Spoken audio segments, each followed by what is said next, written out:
Ikawalong kabanata. Ito ang mga anak na lalaki ni Benjamin mula sa panganay hanggang sa pinakabata: Bela, Ashbel, Ahara, Noha at Rafa.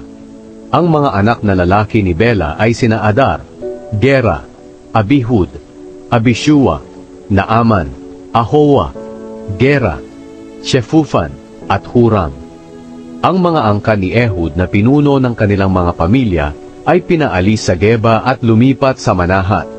Sila ay sina Naaman, Ahiya at Gera.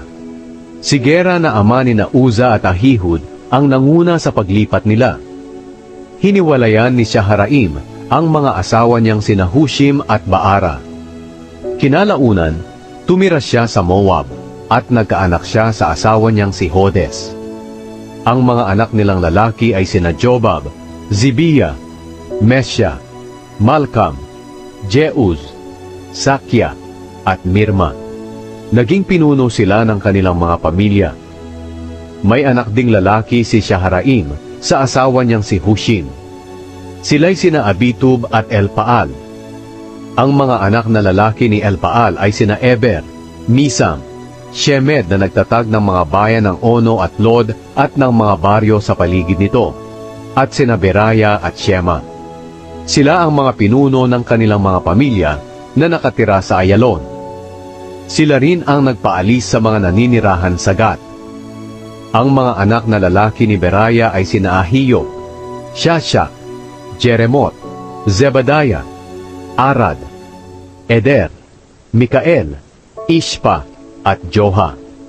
Ang mga anak na lalaki ni Elpaal ay sina Zebadiah, Meshulam, Hizki, Heber, Ishmerai, Izliya, at Jobab.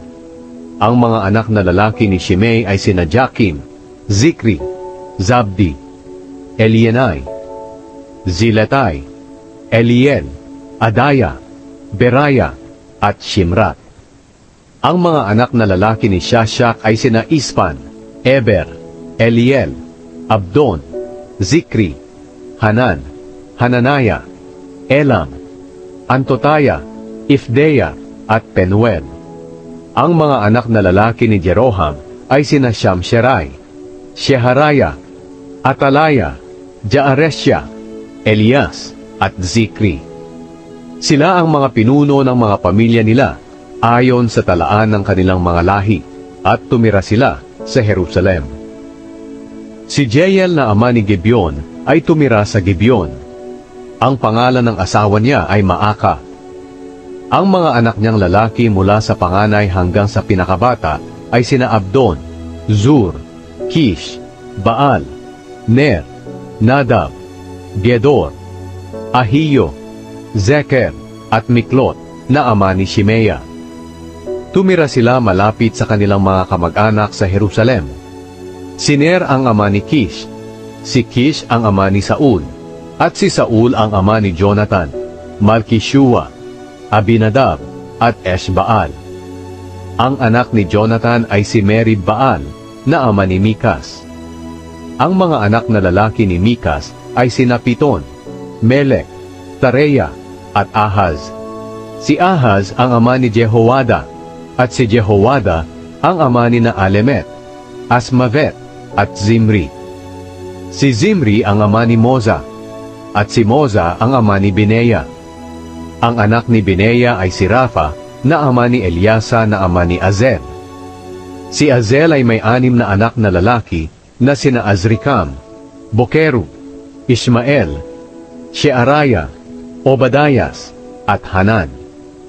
Ang mga anak na lalaki ng kapatid ni Azel na si Eshek ay sina Ulam, ang panganay, Jeush, ang ikalawa, at Elifelet, ang ikatlo. Matatapang ang anak ni Ulam at mahuhusay silang pumana. Marami silang anak at apo. 150 lahat. Silang lahat ang lahi ni Benjamin.